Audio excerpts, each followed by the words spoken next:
Welcome back, everyone, to the LCS Challengers League promotion tournament for summer. We are presented by Subway. Thank you, Subway. I'm Mazel. I'm joined by Hawk, and we go the distance in our first series.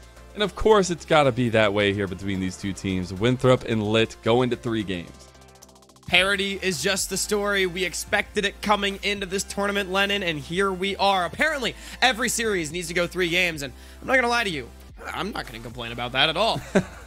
I'm getting 5-game series in LPL. I'm getting all the 3-game series in NACL. They're just testing the old vocal cords. You know? I'm here for it, man. I love League of Legends and more of it. I'll take it. But the biggest thing for me was that turnaround from last game from Lit. It was really nice to see. But we'll get to the brass tacks of what that had and especially what that means for game number 3 after we get to our food at the best of 3 sidekick setup here. Now, you don't know, Subway has 3 sidekicks. There's a foot-long churro, a foot-long cookie, and a foot-long pretzel. Now, all variation of different salty and sweet combinations, and we want to try to tie that in here. So I am going to pick a champion that I would like to represent one of these wonderful snack foods and get ready for our 3rd game, and I think it has to be the likes of the Kindred or my churro. It's a little salty, sweetish kind of with the cinnamon, and I think I want to see a little bit of that. I want to see a warm churro with the Kindred. I want to actually see it make it through and not be banned. And I want to get that through here. Winthrop, for some reason, hates churros. Who could hate a churro, man? Like, they're so good.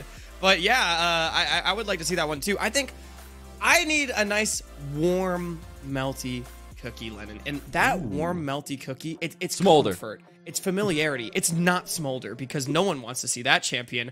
It's Denethor's Camille. Bring it to comfort here in game 3. Get on the split pusher yet again. That is just a nice comfortable cookie. All right. I see your cookie. I'm going to raise you a little bit of saltiness. I'm going to raise you. Okay, yeah, hit me. That Dragoon was a little salty after that game number 1. He's like, Denethor? Come on. I can make these happen. I can have some big picks. And you know what? I know I said it earlier. I want the Garen. He's salty. He wants a nice warm pretzel himself. And he wants the Garen here as a Subway best of 3 sidekick because we saw what happened when he's on the Mordekaiser, a comfort pick for him. He dominated in those team fights, being able to pick apart key members. And now I want to see a little bit of strength given his way. So he's my pretzel, the Garen.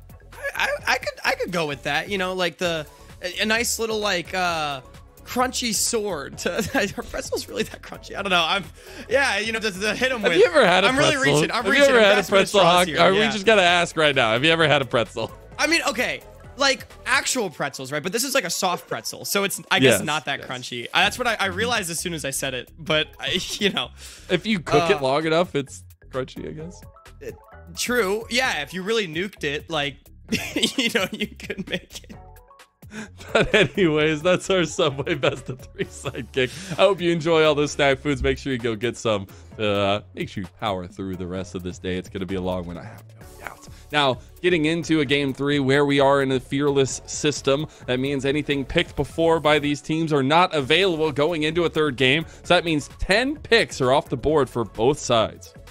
And I mean, this is what Fearless is all about, right? It oftentimes, like, game 1, one team maybe has a better draft. They get an advantage. Game 2, the other team course corrects. Game 3, back to an even slate. It's a best of 1, but it's lopsided on what is still up and available. And I think the big things that stick out to me is that we had a lot of comfort already played throughout this series. You know, I look at, again, I mentioned the Ahri, the Jinx on one side, the Azir, and Rockboom's Kai'Sa as well. Like, these are big picks that are no longer up and available. We're gonna have to go down the tier list.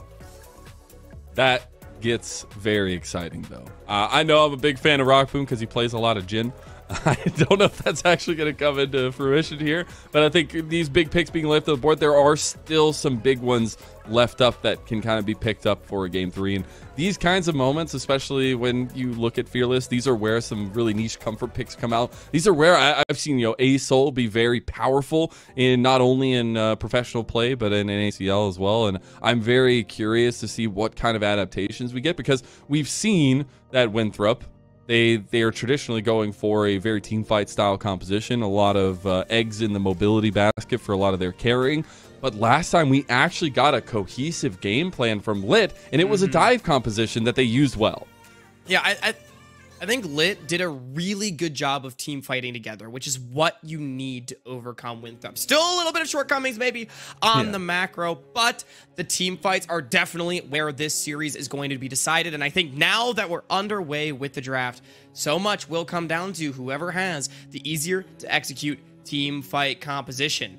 Lennon, critically, does the Kindred get through? Does our nice Churro get out? Because I liked carries for Lit across the board. It felt like they had a very multifaceted composition.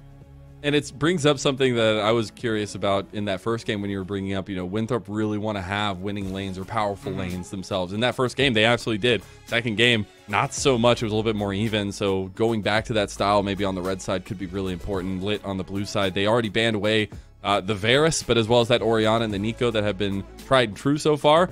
The Kindred is banned away, so no churros. They obviously hate churros. And the Kalista and the Talia ban. It is the first pick Ahri, so an aggressive mid-jungle duo is in the cards. And this is a great first pick coming through from messages because the Talia was banned by Winthrop. They already played the Annie, which is another good answer into it. Nico's not available because Lit banned it, and it's good into his ear, which is what Sword would probably want to play. We're gonna get the Rise, which we saw Sword bust out. I believe it was in game 2 yesterday. He played the Rise against Orianna. This time is the answer into the Ahri. I love it. You just get to push and move. You use the Realm Morph to have a lot of side lane pressure as well. You have so much say in how to dictate tempo, and I love to see that for Winthrop, where we've seen them, if they have to control, they can make so many good, clean decisions. They are going to lock in the Zeri, so giving mobility a lot of that team fight potential. And I'm not going to lie. Look, it's really good team fight potential, and we just talked about how important this is, but I don't love it for Winthrop because it is already so scaling oriented. And I think we saw the Lee Sin hover, for example, from Wokow. I want to see something like that. And then R5 counter for Denethor, so they have a lane to play through in the early stages. Vi, amazing pick here for Lit. It's going to be able to pick up both the Rise and the Zeri, contribute to those one-shots. You've got the Vi Ahri combo, and you know who benefits from those one-shots better than maybe any other champion in the game? It's Jinx. Oh, you wouldn't say. Pretty good. You get excited. I'm going to get excited. I'm going to get very excited when it happens too. Yeah. We're all going to get excited.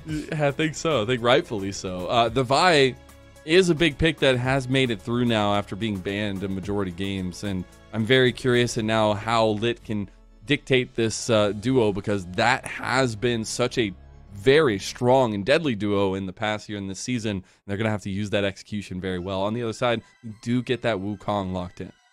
Yeah, and so we've got a completely answered draft from top to bottom. Lit maybe a little bit more early game in their composition, but the Wukong's still going to bring really good skirmishing. We're back to like season 12 with the Vi Wukong getting handshaked everywhere, Zeri being played. I'm here for it. But the critical thing for me, right? Lit has the winning mid lane, and I favor the Jinx into the Zeri regardless of most supports that would get locked in. And speaking of support, it's been Nautilus first picks both games, answered by Rels. Both of those unavailable for either side. So we're going to see new support picks coming out this time around. And I'm actually really, really glad about that. That's some of the benefit of the Fearless Draft here in a developmental system, because you get to see some of those different styles from teams and from players themselves specifically.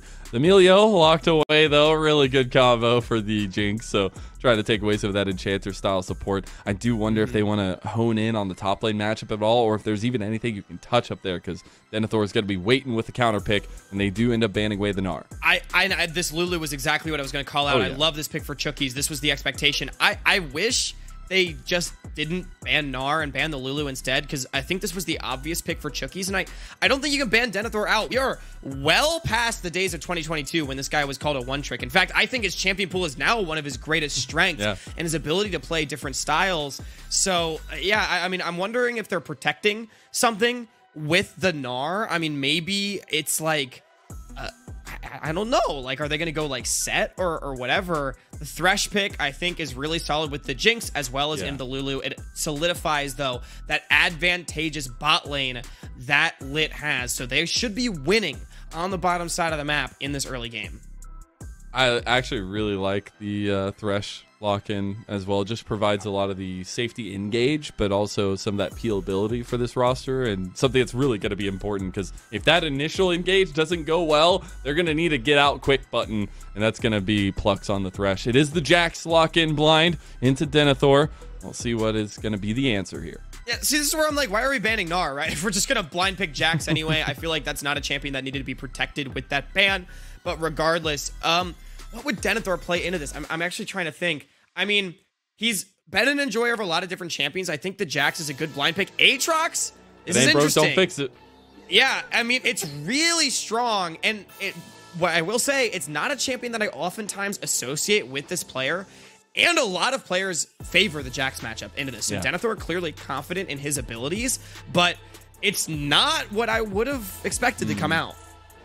A couple little things as we go through the teams and compositions. I think there was a very clear play style last game from Lit. I think it's a little bit muddied this time around. I will highlight, though, I think Plux on engaged champions looks so much different than I would say on those more Enchanter style picks. And I really love to see him opting into that comfort, because his top played in his career are the Leonas, Nautiluses, and Threshes. And I'm very, very happy that they're going to give him some power bonus to at least get engages. But on the other side for Winthrop, there is that tried and true strategy of getting to a late game and having immense team fighting power. Exactly, and I think that's the big thing. I think the scaling does favor Winthrop. This Rise, to me, is the big X factor in all of this. I mean, he's going to be Thanos later on in the game. Very difficult to deal with, both in a side lane and in the team fights. Lot of eyes for me onto Sword, and naturally on this bottom lane as well. The Lulu, a great pick into the reset comp, but like you said, Lennon, Kisno, Plux, can they start the fights the way that Lit needs to send them to a promotion match? Love to see it, and here we go with the game 3 we all saw coming. These two teams not one to give out the fight. Winthrop on a momentum spree, trying to go from strength to strength, having won yesterday and coming forward now. The promotion tournament does not end. The gauntlet continues, and Lit want their namesake to stay in that upper bracket here. A lot of proving to do for these two teams, as we said. For Winthrop, coming into this, it felt like they were so confident. It felt like a foregone conclusion that they were going to make it into the NACL and join Maryville. While Lit, they were in the NACL. They had a struggling into their season, and they need to prove that it was just a fluke. And winner of this match as well, moving on to face the winner of CCG Mirage Alliance, happening immediately after this. That will be a heavyweight matchup to still promote. So this is not the last stop, but both these teams would feel so good about their chances if they're able to pull this one out. And I've got to say, Lennon, I mean, talk about the junglers yet again, match clear, moving towards the bottom side. And I think similar to game 1, how Lit had their setup where losing lanes, a lot of responsibility on the jungler to try to protect them. I think Wokow in a similar spot this time around. It's also funny, we were looking at the interviews in between, looking at some of that content you guys were putting together at Rock Boost, but they're like, yo, Jinx is back in the meta, let's go. Well, here we go. It's a game number 3 that means a lot to stay in the upper bracket, and Rock Boom's got his hands on it. Mobility going to be very happy with the Zeri Lulu combination here. He does miss the combos there. Some nice sidestepping from Lit. Yeah, that's really big, being able to preserve that HP, but also it's pretty good for Winthrop that they were able to fight for that level 1. Rockboom not opting to rocket away that wave and try to get the push, so it does give Winthrop an advantage for any potential Scuttle Crab fight or any invade they might want to go for with their jungler moving down, but ultimately shouldn't be too big of a deal. Dragon getting some trades, trying to crash this wave in. A little bit of an awkward state, but actually we see that there was a bit of a stop-off from Kisno as he tries to go mid. Oh, can't get the distance on the Vault Breaker. Messages misses the charm. And Lit show their face in mid, but can't get anything. And that's big. It does slow down Kisno on the clear that little bit. Wokow maybe could look to attack for a potential red buff after this Gromp if he really wanted to. He's got the push in bottom, but man, Sword, he's way more calm in a game 3 than I would be, Lennon. I would have flashed that VIQ 100% of the time, knowing the exact range to not burn the summoner. So close, yet feeling so far some early things needing to go right for Lit. That level 6 mark is super important. A little charm trade into Sword, but Sword able to some damage right back into him. I think that level 6 mark, especially for Lit, is going to have to see a bump up in the proactivity for them. Speaking of, Flux actually able to hit a nice little death sentence there. But I think especially on the back end of that conversation for Lit at their level 6 mark, it's also going to be Sword who can answer a lot of that movement out of mid lane. Hey, you can't answer the movement out of mid lane if you just move mid lane. 5 heads. True. That's where I would expect. Results-based analysis. Yeah. Go press R on Rise. Ahri press E on Rise. Rise go die. That should be the game plan, I would think, for Lit Esports, at least early on, to try to get messages an advantage. Because I will say, we've not talked about Sword a ton this series, but he is laning really well throughout. He was up like 15, 20 CS almost last game before messages picked up all those kills. He was doing well to start off game number 1 on top of that. And here we saw him trading so well into messages, forcing out the early TP. We do have early objectives spawning about 30 seconds now. Hisno is on the top side of the map towards those Telegrubbies. See Winthrop with a redeploy of Wokow actually up towards that top side. Maybe they just want to contest for those because, again, we've actually seen the Grubs come in big clutch for both games in a row, really helping provide a springboard for that pushing power. It's been really nice to see at least Winthrop were able to get some of that, but ended up turning on their heads a little bit. Now we see with the skirmishing already happening between Kisno and Wokow, it's all presence on top side. And I do think, both these teams have champions that are down to clown around these Grubs if it were to happen. Pluck's already making the move up from the support position. It's not going to be answered by Winthrop, so that does mean that these should go over uncontested. However, this is a big wave for Dragoon to answer. He won't be here for the time being. Plux is here way earlier than Chookies. It'd be a big difference. His messages trying to catch out Sword on the other side, looking for the charm. Does end up connecting it. Kisno is in the pit now as well. It's going to be Kisno denying and getting 2 of them, rather, as somebody is going to fall in the end, and it is a kill going over to Lit as well, and maybe even more messages. He gets the charm over onto Chookies, but now he has no cooldowns to take out Wokow. He gets the heal in from Chookies too, and the save!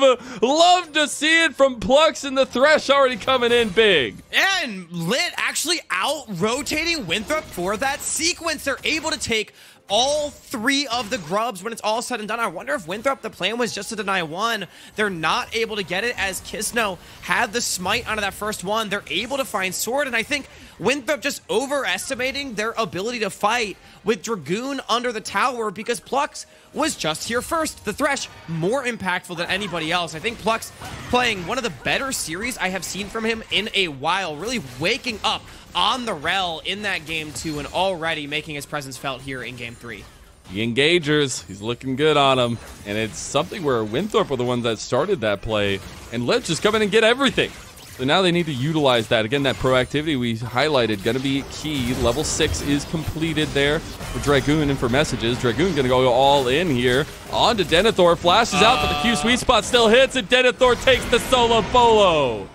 It was not a good flash, unfortunately. Dragoon, that is one he's gonna want back. But Denethor finding yet another solo kill. We questioned the Aatrox 5 pick into the Jax. Clearly, he was confident in his ability to outplay no matter what the matchup is on paper. And look at that massive minion wave that's gonna be denied from this Jax as well. I mean, I get the idea. Dragoon, he's level 6. He thinks he can deny the crash from Denethor and keep the wave in a bad spot. And this is what Jax wants to do in this kind of matchup. He flashes to break the Infernal Chains, but it just guarantees the Q3. I mean, that's not the spell that you need to dodge. A little unfortunate in the 1v1, but Denethor, he is one to take advantage of any of those slip-ups. He does so indeed, giving the Aatrox a nice little bit of breathing room in the top side of the map. We want to take a look now at where these junglers are pathing because we have had the Dragon up available for 3 minutes, but the first fighting was around the Telegrubbies. Now, no presence around that bot side, but it is presence from Kisno into Wokow's jungle. Oh, he didn't walk further in. Wokow is going to hit level 6 off of this camp, but if he was found out, might have been able to get taken down by a level 6 buy. Fortunately, not the case for Lit, and everyone's just going to go back to farming. But I do think it's big for Lit that Winthrop has not been able to answer that initial grubby play with the Dragon. Dragon still being up, so often we're used to seeing these neutral objectives traded. Lit just getting a straight up advantage with both the kill and the grubs. It's Winthrop moving over now, but I do think there is the option for Lit to contest this objective at any time, and as such, Eagle's not confident enough to start it. Poor little Dragon is not getting any attention. Oh. Maybe. Hi, Dragon. Do they know? I mean, there's a ward in the pit. Okay, they pinged it. They saw it get pulled out. They aren't in real position to collapse anywhere. We actually had messages hovering over the top side of the map. Winthrop will move their bot lane up, and they will be able to take this one unless there's a magical steal. Yeah, it's just a little too early for Rockboom. I think they can fight here. Sword has got the realm warp, but Messages has first move from mid. Bit of a health advantage, but okay, no, they're just going to take their wave crashes, maybe pick up a plate with those void grubs that they picked up. And ultimately, it will be that trade, but Winthrop being so delayed in that, still feeling okay for Lit. And that's where I kind of want to bring it back to some of the storylines for these two teams, and especially Maryville, the big collegiate member of NACL. Winthrop, I know Bo has, for the director for Winthrop, has set up a system of success, right? He brought in Artemis, a big structural coach. He loves to kind of dictate the way a program goes, and we've seen him have a lot of strength in the structure for Winthrop. But Winthrop knew they want to get into the NACL. They have structured their way to a very successful collegiate program, and they're trying to make their big splash just like Maryville has. Yeah, and not only that, too, you know, you talk to these players, Denethor, Mobility, whoever on this Winthrop team, and they said, you know, they ran it back for this year together because they believed they could do great things together. They knew how close they were last summer. They knew they could contest Maryville and anybody else for a CLOL championship in June. And so they stuck together for this reason. Players like Denethor that we say probably should be in the NACL already 100%. Based on their skill. Yeah. He chose to play with Winthrop in Tier 3 so that they could promote together because they felt like they could do it. And then on the other side, you have a little bit of a maybe more somber story for Lit, at least in their first entrance into the NACL. It was not an easy one. I think we got to hear Rockboom's conversation in the interviews where, you know, halfway through the split, things just weren't connecting. They had gotten their first 2 wins early on into the split, and it actually gave a lot of confidence to them, but things just started to kind of fall apart. We've seen some of that cohesion come back to a fold here for Lit, and it's really been centered around the carried performances of Messages and Rockboom. Yeah, absolutely. I mean, these two players clearly still having a bright future, and I think it's a series like this, again, that goes to show there's a reason why Lit earned their spot. And let's not pretend that they were world beaters in Tier 3 last year either. I said, they got 2-1'd by Winthrop both times they met each other in the summer split in Tier 3, but they never met in promotion. Lit were the ones that had the last laugh because they had that huge upset over Mirage Alliance to get themselves to this point, and this was a team full of players with bright futures. And I think I've said this on Salty Runback, for example, that these are all players that we could see being developmental pieces on amongst other established veterans in Challengers League, right? And so the fact that they were all playing together, yeah, expectations weren't that high, and they struggled to achieve those heights. But how great is it for the development of some of these budding superstars that they even had that opportunity? And I do think, I mean, this is what the promotion tournament is all about. That is. Now, I do want to give everybody an update. Apparently, we're having an issue with one of the players' PCs. We're getting that restarted and having that hopefully resolved shortly.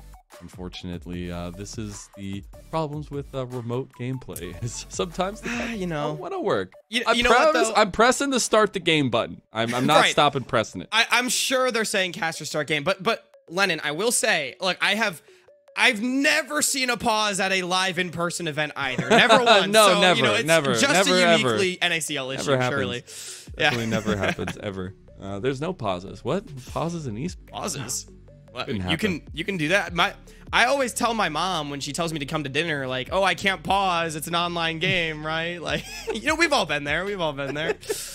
True. Relatable. To some extent, I guess. But I also want to bring back a little bit of the momentum conversation that we had really highlighted at the beginning of this series. Winthrop obviously coming off a slog of a 3-gamer yesterday. Yeah, kind of sweating a little bit there. They'll find themselves in yet another one. But we've seen, at least in recency, across professional leagues, across NACL, being able to make runs and have more games under your belt, I feel like has a lot of bonus to it. Yeah, I feel like back in the day, this was like the Cloud9 theorem. As of this year, it's the Team Liquid theorem. Like, just sandbag so you get more stage time. Like, easy, you know? There's, I mean, maybe a little bit of risk involved, sure. Like, but hey, just win. Hashtag just win. Yeah, that was a big one in right. Tier 3 this year. It's rightfully so. Results-based analysis is king. Now we're back in the game. PC has restarted. Casters have started the game, but really we have no control over that. So thank you, production. And now we're going to move into a situation where we're in a very dead-even game state. We have the 1 dragon for Winthrop. We have the 3 grubbies for Lit. And it's looking like another game where we're going the distance. Yeah, and even though our best analysis is, of course, results-based always, I'm going to try to do a little bit of pre-analysis here, you know, for the viewers back home. And we're firmly coming into the mid-game now, right? We are 10 minutes into this game, dead even, as you say. But Lit, they have the burden of execution with their composition. They've got the Vi Ahri. They're the ones that want to try to make plays in this mid-game. So I want to see that start happening, because so far the carries for every team, they're fine. They're comfortable with their position and they can scale up. But I think Lit wants to try to shut Winthrop down to get that gold advantage and really try to take a big lead. Love to see a little bit of the movement around this grubby pit, as it would be Grubageddon for Lit if they can get all 3. I do not believe that Winthrop want to give that one up so easily. They will move to clear out some vision around here. A back reset coming out for Messages. He has TP to rejoin. Yeah, Lit really wants to get Twitch chat into this game, but Winthrop maybe wants to do us all a favor and not allow it. Dragoon jumping in. Kisno, look at the flank from Messages, and Kisno, they just immediately find Chookies out. He's going to wild growth his way to freedom. Kisno gets out by the skin of his teeth, but Denethor gets grabbed back in by the death sentence. Here comes Mobility, trying to clean house on the Dragoon. He's going to have to burn his flash. Denethor gets his 2. Realm War coming through, and it's going to be Denethor that claims another one. And it's Winthrop to the Grubbies. They will split the difference. Yeah, but I don't think they can take any of these grubs. And look at Rockboom. He's free pushing in the bottom lane. This Jinx is going to deny a wave away from the Zeri. He's going to get plates as well. And with the kills being 1 for 1 and no objective taken, I think Lit is perfectly fine with how that one ended up going. Thumbs up for Messages. Thinking things are going pretty well for him. Malignant's completed. 2 kills on the man himself. And again, we could have another fight for the Grubs, as they are still up and available for a little while longer. Kisno, some trouble against Denethor. He's looking for another solo, and it gets pulled right back. Kisno with his own solo bolo. Oh, Denethor, he was feeling strong, but unfortunately not able to land the last auto, the Vault Breaker to interrupt Kisno. That's going to feel really good, because the trade was that gold for Rockboom on the bottom side, 4 gold for Denethor up top with the kill going over. It's just an advantage for Lit. TP back in, though. This is the Rise showing up early as the Grubs. I mean, we're still Nobody dancing can around take the Grubs. Somebody's got to take them. I love that, you know, they were thinking about using the health advantage that Kisno having to reset to try to take him. He started it, but for the second time, he pulls off of it. Now Kisno in prime position to take this one. Sword is collapsing, though, and the rest of mid lane is as well. Messages, Plucks, they're on the edge. They are flushed out here. Wocal, he will be flushed out of his own pit. Messages goes on a killing spree, missing the charm. The Mega Death Rocket came across. Spirit Rush has been used. Chookies has no way out. That's a 4-level difference. Messages, 1 more auto, 2 more. Charm connects, and there's the kill. A walk away kill for Lit, and Messages, he is completely litty. And you talk about walking away. I'm not going to say Lit's running away with this one just yet, but they're definitely starting to get the ball rolling as Plucks just finds another one. He saved 2 teammates this game already and set up for 2 picks. This is going all the way back to that initial fight where Messages and Kisno came in on the flank. The power of the Lulu is that it denies those initial resets so well. Unfortunately, Chookie's forced to burn everything on himself meant that there was nothing left for the Wukong. And in the extended chase, I want you to just watch how close Plucks was to actually getting Dragoon out of here. Unfortunately, the Lantern was not in time, but this Thresh is a huge thorn on the side of the Eagles. He's got 5 seconds. Okay, he did it. Got all 6 of them. No, he only got 5. So. No, yeah. He went away. Oh. He still gets the mites, though, at least. But the spawn timer for the Rift Herald ends up going big for Winthrop to deny that 6th one. Now Dragon is point and center. Lit are already moving down. Yeah, and they just fully strong on their way into the river, forcing Winthrop away.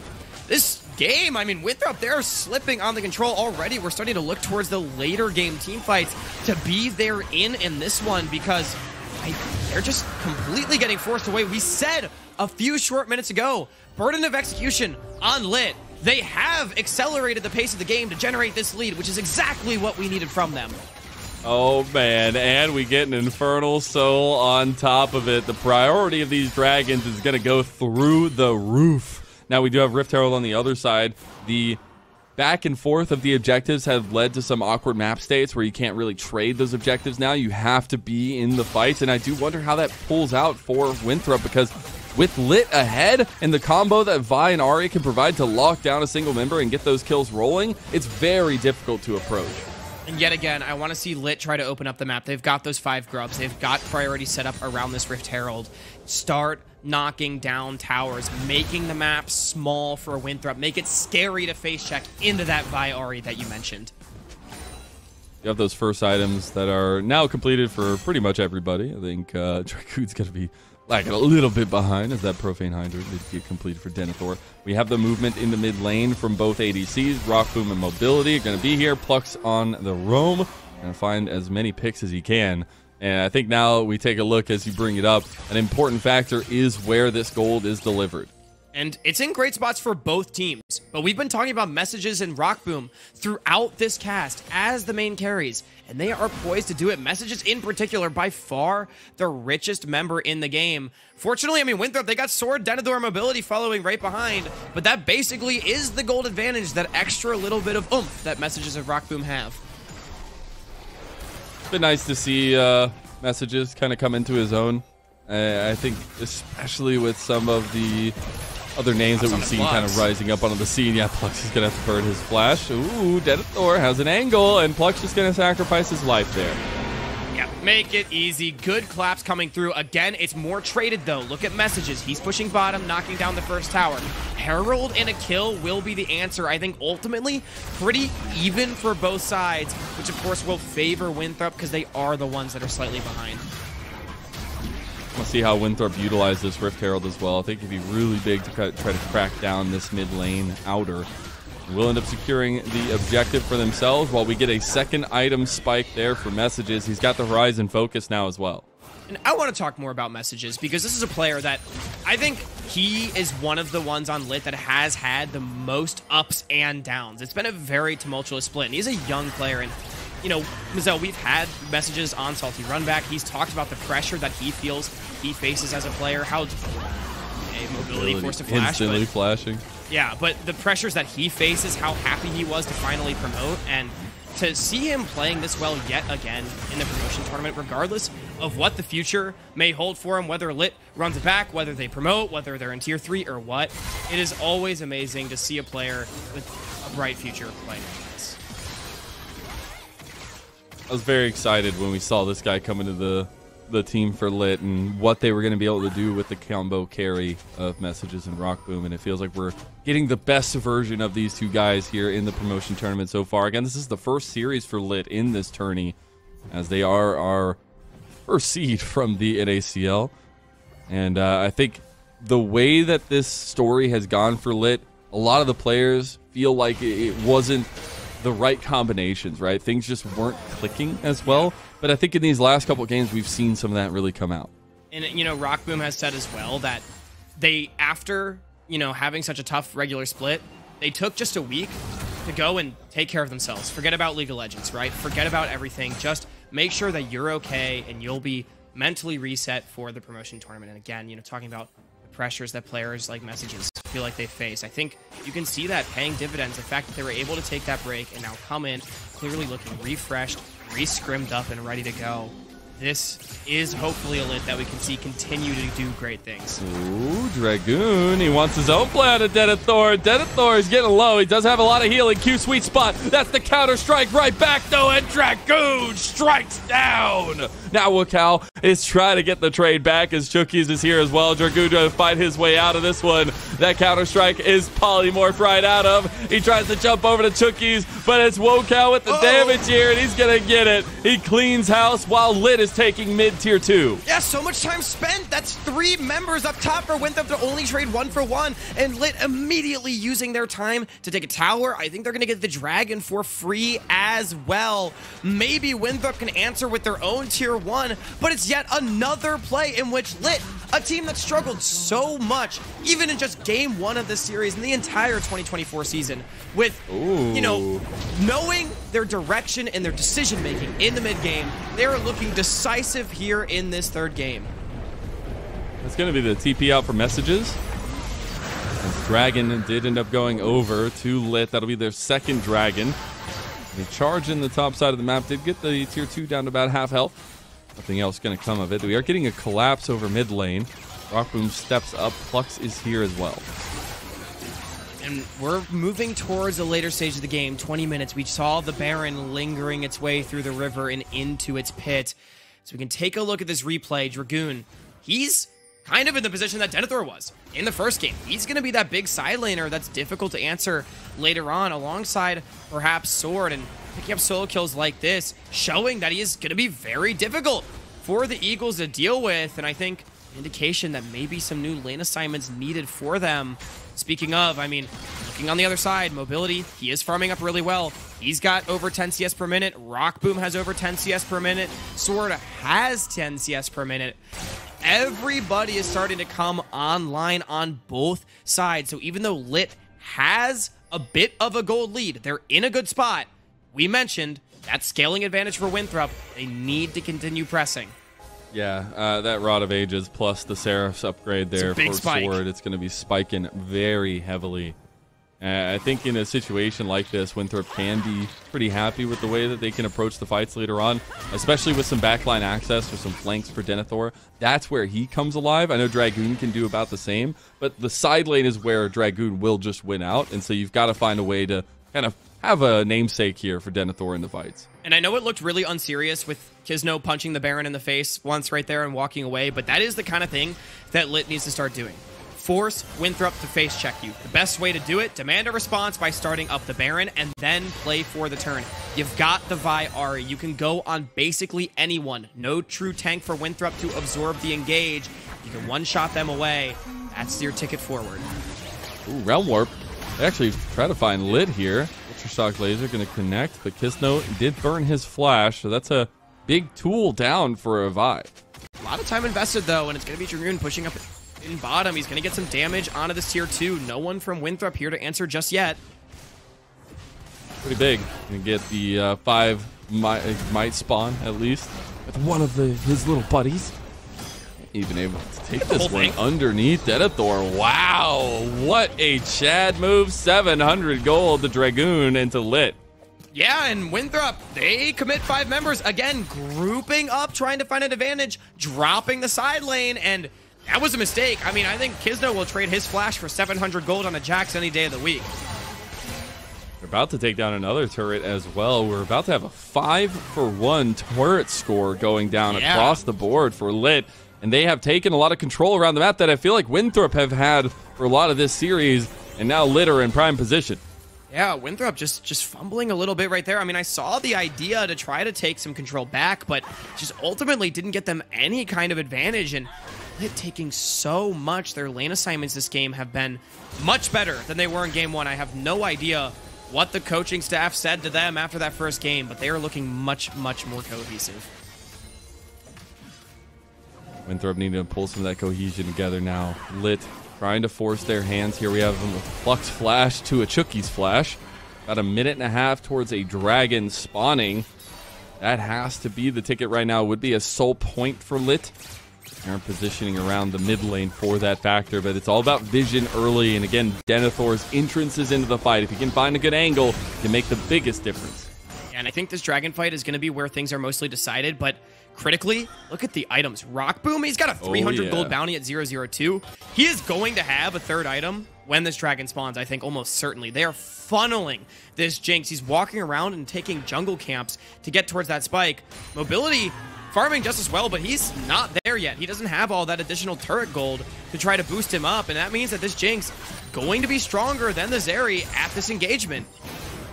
Messages also has completed the Crypt Blooms. That's really big for the team fights. Dragoon gonna get a TP in from Messages, and that immediately pulls Winthrop off of the play, but they're getting surrounded this entire time. It was a plan set in stone by Lit, and Sword will be taken out first. Now Rock Boom getting a little bit excited here, wants to get the procs off, and it's Winthrop who have to turn their tails and run, and I don't know how Eagles turn tail, but it looks like they're gonna be dusted.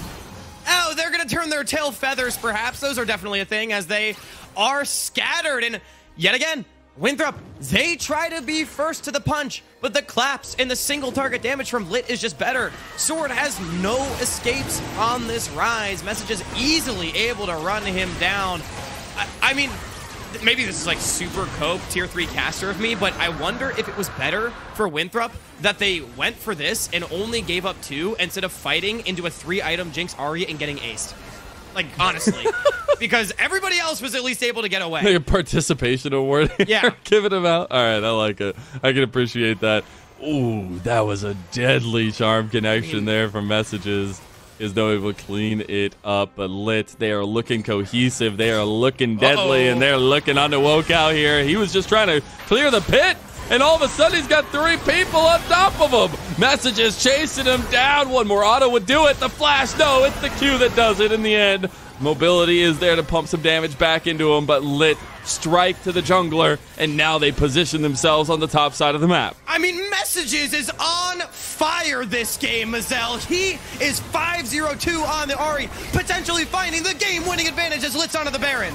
And he just came off an impressive game on the Tristana just last game, too. He has been picking them up by their bootstraps, and now they're onto the Baron. About a quarter health down. Dragoon has an angle on the other side. They want to Litter turn. getting their health bar chunked right now, though, and it might set up for Winthrop's advantage. No, they want the fight. There's the CC chain, and Dragoon finds mobility. Rock Boom's really excited, and Zeus is laughing up in the sky as Lit fully clear off Winthrop, and they're pushing for the mid. Yeah, they've got the Jinx. They're going to run it down mid. The resets can come through off the towers, and it's only Wokow alive for 30 seconds.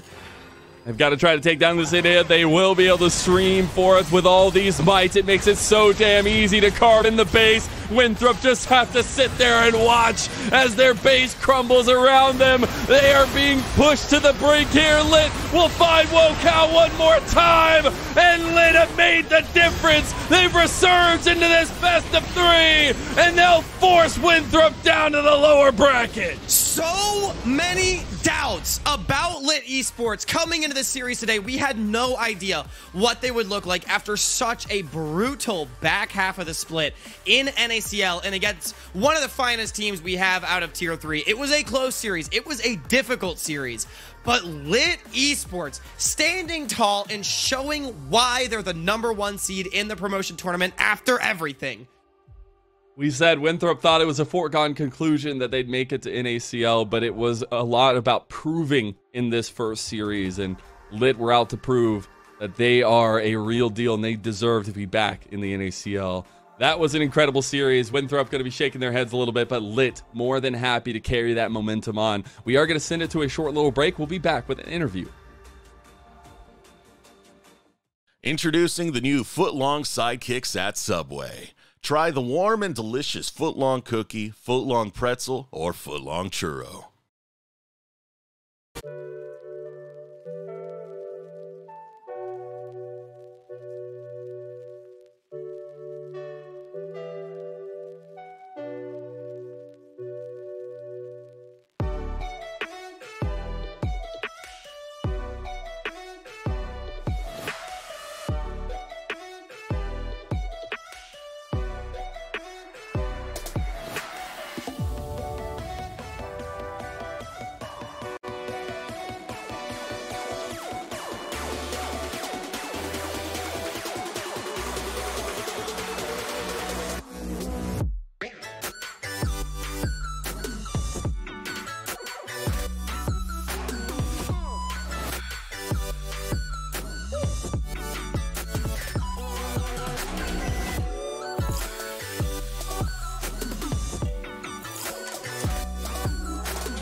Welcome back to the Rally Cry post-game interview. We are joined by none other than Rock Boom, the victorious ADC for Lit, and what a series it was. After that first game, we were having some question marks, but you came clean for game 2, game 3, and I want to talk about the preparation coming into the promotion tournament as a whole. I know Hawk had brought up that you guys took a little bit of time away, try to resync coming into it. How did that go, and do you feel like it worked out for you? Well, we took a week break and everyone kind of just focused on themselves a little bit and just got ready for the next grind of scrims. So that break really helped, especially for me. I was just able to work out, go to the gym, like eat better, and just focus on myself, get ready for the next few weeks, which will be the promotion tournament scrims. So it helped a lot, and I think it really helped everyone else. Yeah, I feel like sometimes more valuable than, you know, any sort of scrims or anything like that can just be making sure that you're in the right place to play the game. So it's great to hear that, you know, that was able to come through. And now, I mean, talking about the mental game again, picking up this first win in the promotion tournament, like, obviously, you know, you've still got more work to do, but how much of a boost does it feel like to win out in such a banger of a series? Well, obviously, job's not finished, right? We still got the best of 5, maybe another one, so we'll have to see, right? But I think this win really boosted our confidence. I'm pretty sure Lit had like we could never beat Winthrop, so it felt good to finally beat them, and that definitely boosted everyone's confidence. So we're feeling good for sure. The vibes are high. That. I want to talk a little bit about the pick style for you guys, because we saw a lot of comfort being played for you guys, at least early in the series itself. We had the Mordekaiser come through for Dragoon. We also had the Thresh that we were talking about before coming into this interview was so clutch from Plux. What is the decision-making process like in those drafts? Is there somebody just saying, hey, give me this, or is it kind of a developed strategy between the team? We spent a few hours, like the days before, just practicing, or like just draft prepping and figuring out what we want to play. And we were just focused on what we want, like comfort wise. Like my Kai'Sa, like she's not like the best meta champion, but she's one of my best champions. So I was just like, let me just pick Kai'Sa. Like who cares? And then even just like game 3, we just got everything we wanted. Like Chris is Tristana, like he's crazy. Plux went crazy on the Thresh. Kids knows Wukong, Dragoons, Mordekaiser. Everyone just got what they wanted, pretty much. Comfort can definitely be king. And, you know, Rock Boom, final question I have for you is, you know, there's been a lot of talk about how Lit would do in this promotion tournament. It's been a while since we saw you all on stage. Now, I don't want to name any names. I did not have any doubts about Lit whatsoever. I'm absolutely not one of those people, surely. But what do you want to say to the doubters now that you've picked up a win and you got a promotion series laying ahead of you? Well, like, honestly, I like that we have doubters. It makes us want to win from more, right? So I don't really mind it. Like it doesn't bother me at all. I don't think it bothers anyone. So yeah, we just got to keep proving that we're a strong team, we're good players, and we have one more series to keep proving that, and hopefully get back in NACL and do better.